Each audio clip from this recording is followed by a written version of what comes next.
आपण पाहत आहात नाशिक खबर न्यूज, जनतेचे हक्काचे व्यासपीठ। दागिन्यांची आवड आणि विश्वासाची जोड म्हणजेच मंडलिक बंधू सराफ। आमच्याकडे तुम्हाला मिळेल शुद्ध सोन्याची हमी आणि मन मोहून टाकणाऱ्या नवनवीन आकर्षक डिझाईन्स। तुमच्या जुन्या सोन्याला मिळवा अगदी योग्य दर आणि आमच्या सोप्या हप्त्यांच्या सुवर्ण बचत योजनेचा आजच लाभ घ्या। आमची नम्र आणि विश्वासार्ह सेवा तुम्हाला नक्कीच आवडेल। अधिक मासाच्या पवित्र पर्वानिमित्त खास फॅन्सी जोडवी, पैंजण आणि तुमच्या लाडक्या जावयासाठी वाण आमच्याकडे उपलब्ध आहे। तसेच मन प्रसन्न करणाऱ्या शुद्ध चांदीच्या देवदेवतांच्या मूर्ती, पूजा साहित्य आणि भेटवस्तूंचा खास संग्रह एकदा नक्की पहा। उत्तम गुणवत्ता आणि विश्वासाची खात्री। आजच सप्रेम भेट द्या मंडलिक बंधू सराफ यांना।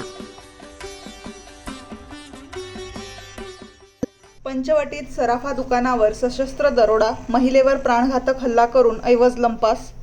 नाशिकच्या पंचवटी परिसरातील हिरावाडी येथील महालक्ष्मी नगरमधील समृद्धी ज्वेलर्स या सराफा दुकानावर शुक्रवारी रात्री 4 ते 5 अज्ञात दरोडेखोरांनी सशस्त्र दरोडा टाकल्याची धक्कादायक घटना घडली आहे।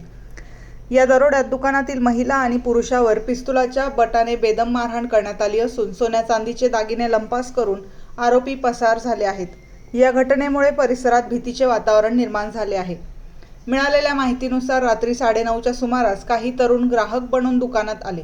दुकान बंद करण्याची वेळ जवळ आलेली असताना अचानक त्यांनी पिस्तूल आणि इतर शस्त्रांचा धाक दाखवत दुकानातील मालक आणि महिलेला धमकावण्यास सुरुवात केली। यावेळी प्रतिकार करण्याचा प्रयत्न होताच दरोडेखोरांनी क्रूर हल्ला चढवला। पिस्तुलाच्या बटाने महिला आणि पुरुषाच्या डोक्यावर तसेच अंगावर जोरदार वार करण्यात आले। या हल्ल्यात महिला गंभीर जखमी झाली असून तिला तातडीने रुग्णालयात दाखल करण्यात आले आहे।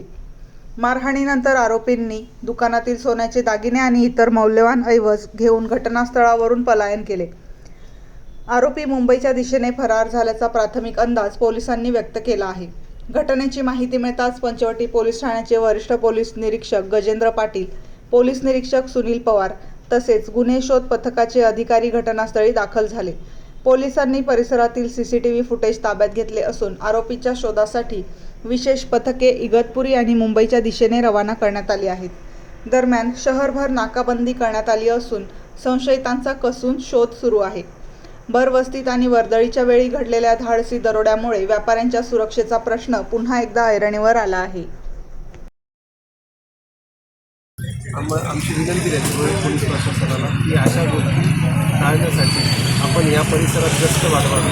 आणि वारंवार गेल्या आठवड्यात काही सोसायट्यांचे लॉक तोडले जात आहे, काही अध्यात्मिक समृद्धी जाताना आढळत आहे। तर या घटनांना आळा घालण्यासाठी पोलिसांनी गस्त वाढवावी आणि अनोळखी इसमस आढळल्यास त्याची कसून चौकशी करावी।